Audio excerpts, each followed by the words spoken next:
कोरेगाव अरे तोड ना त्याचा पाय, काय फरक पडतो? आणि या अकलूज पोलीस स्टेशनच्या गायकवाड पियाला सांगतो, तुम्ही जर मस्ती केली, तुमची अंडी पिली आम्हाला सगळे माहित आहेत. तुमची बरं आहे की भारतातल्या भारतात बदली होते, महाराष्ट्रात होते. तुमच्यासारख्या अधिकाऱ्यांना युगंडामध्ये टाकाय पाहिजे, तसं शासनानं जाहीर केला पाहिजे. अरे जातीच्या नावावर कलंक आहे गायकवाड पिया, नाव घेऊन बोलतो मी. लाज वाटली पाहिजे तुला, वर्दीत राहण्याचा अधिकार नाही. काय करायचं ते कर. 149 खाली तू विकास दळवी नावाच्या व्यक्तीला नोटीस काढतो, गाव गुंडाची मस्ती जिरवणार म्हणून.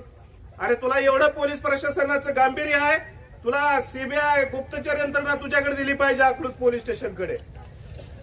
जातीच्या माणसाचं पाय तोडले जातात आणि वर्दीतली गिदाडं जर गप बसत असतील तर वर्दीतल्या गिदाडाने हे लक्षात ठेवलं पाहिजे, तुम्हाला वर्दीत राहण्याचा अधिकार नाही. तुम्ही काय हप्ता गोळा करायला